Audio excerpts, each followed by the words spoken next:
the central areas. No? Yeah. But once this season, we improve our that regard. But what about the issue of mentality? The mentality. League na everybody na fe. I want to mean twice. Boss player, I think said leading of the league, you know. 3 seasons now Arsenal to me are competing. They move back open to me lead deep. Okay. The Man City treble season now, most of 4-1 a day, lead, you know. I don't know more that what over some 200 days or so. I don't know when to be any. But me, no, I can't there. I don't think so. More that what to start that one now, or a Man City for a bed from Munsem. Okay. But what I mean, last season, a man now check, and the first one now, Moda second, and also a man now check. But the Man City bed from Munsem 4-1-3-1 in the treble season. I know the Moda over 200 days. Over 200 days? Yes. Over 200 days. Oh, a hono. But still, no mentality in common. And enough yastic to talk about mentality. There be mentality in common. The names ebia more direction of mentality no. Okay. Because of Rodri comment no come make no. And na mean nim the intia and crofo fa de aye case or mode ka asanasem. I don't see anything wrong with their mentality. Okay. And boss player omu improve. They are on course. Omu improve. Now boss player yenim komo. Yeah, di. Friday, young tactics news day. Yeah, young classroom. When Manchester City for a new in possession structure now we use no. Sign it here. On say Pep Guardiola there. If we saw Man City, me use Man City, not Bayern, not Barcelona. Focus no on Man City. Okay. Oba Manchester City no were evolving. The structures no 2-3-5 with inverted fullbacks were used to be. We're used to 3-2-5 with one inverted fullback alongside the DM. We're used to 3-2-5 at John Stones and stepping into midfield as the libero. It was were evolving power.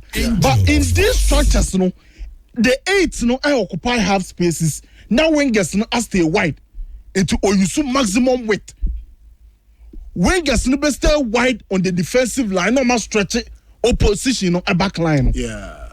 But for the past 2-3 matches, BDA, Pep Guardiola wingers no a movie inside.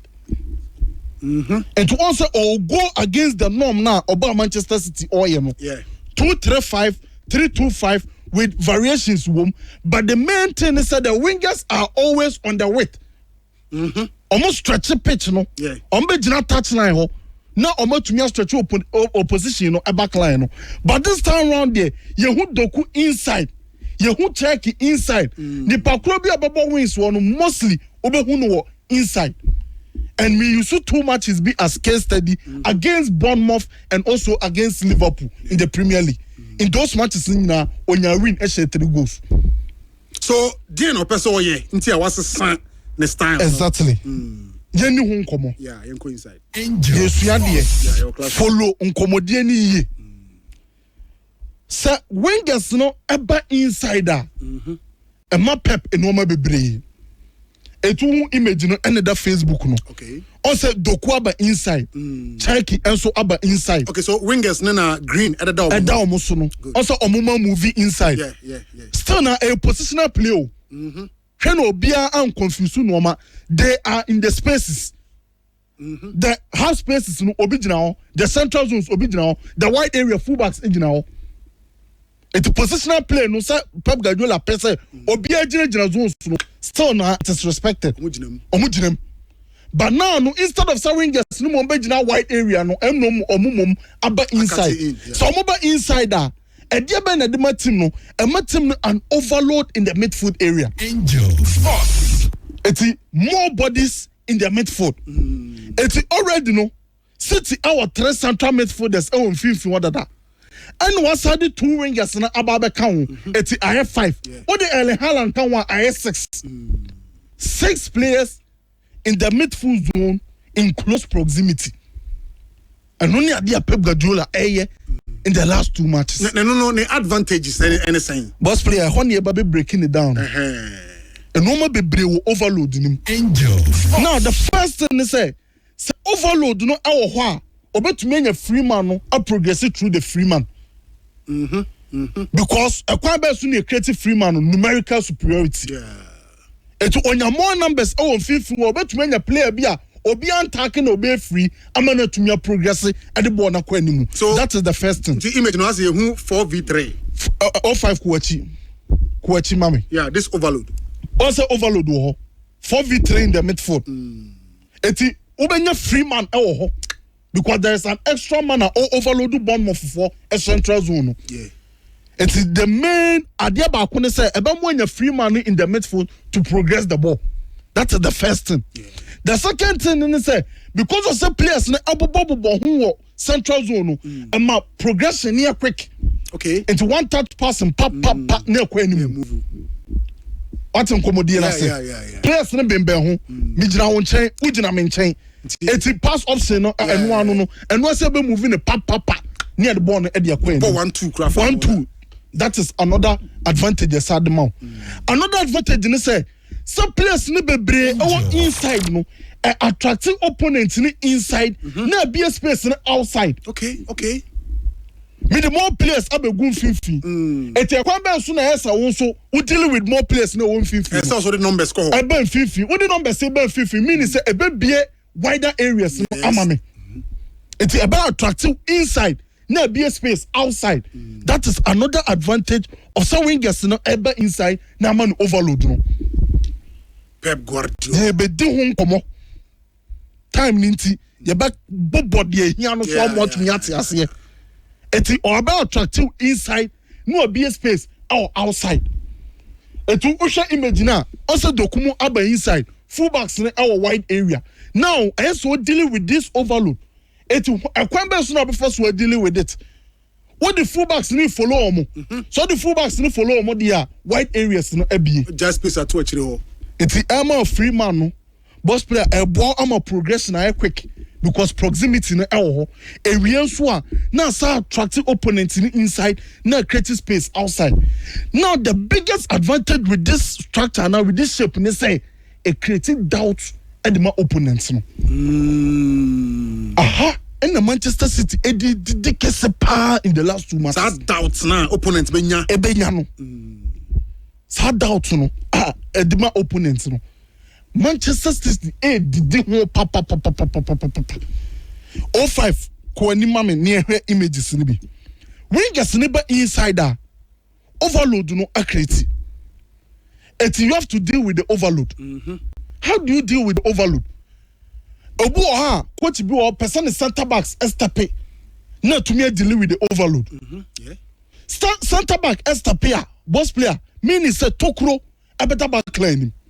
Fullback in Suya now say or following an insider space a better wide area. That is the first thing. Are you following? Who follow? There will be space. The second doubt and then they say you have to stay. So you want to say who stay play and way free. It's one with doubt. Yeah. Are you following? Or you are staying? That is the doubt. So is that born half cross? And when a Man City didn't want it's ultra immediate. Doku Oba inside now. 05 kuani mama time into kuani mama. Doku ba inside no. Center back ne person follow Doku. O follow no na space kakraka ababeda ho. Abeta back line space no bada back line ma. E ho no na Erling Haaland ebedidi. Okay. It is a center back near na be say constantly. Oba follow Doku na waba inside now. Space no ababa back line in the central zone. Now it's a wide player and that is the fullback. And I just say onu so be follow Doku a wings one better ho. It is that doubt now created the defenders no. A man very very difficult for opponents to be dealing with Pep Guardiola attacking structure way.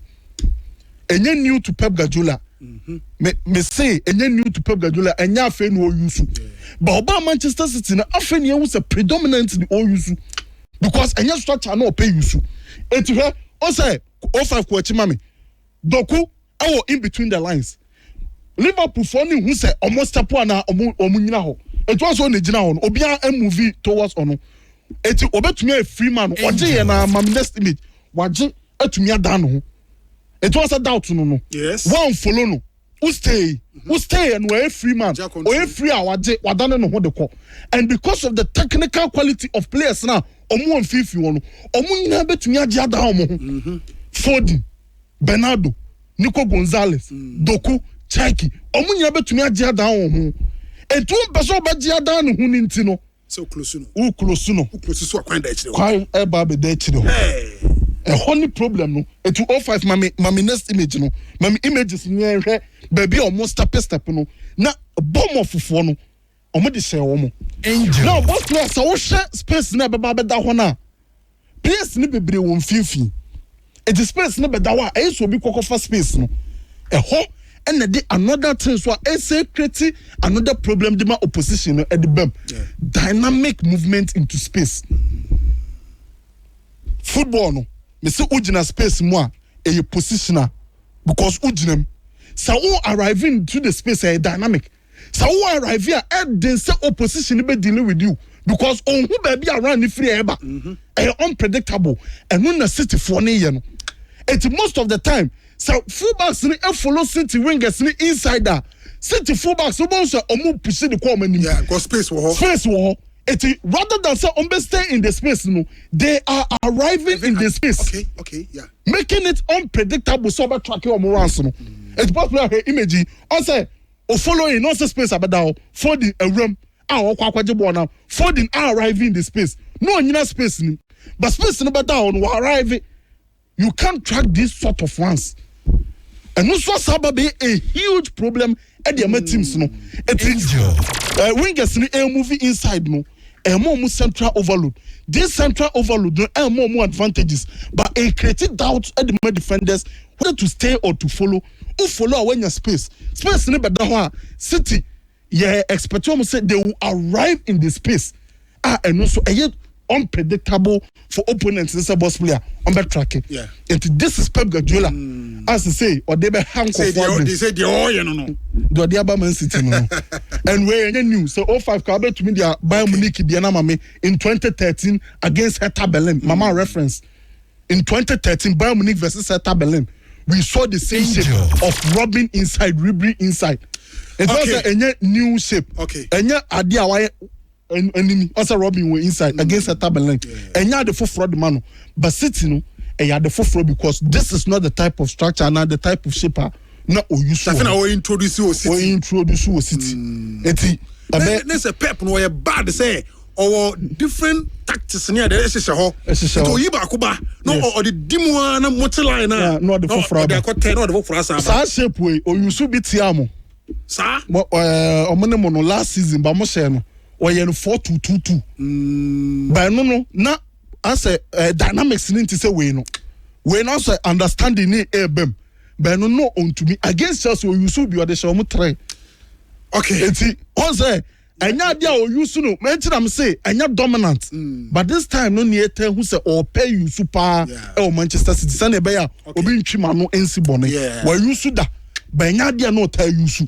But Man City so far this season they you super and boss player Bono in Manchester Obo. 96.1 Angel.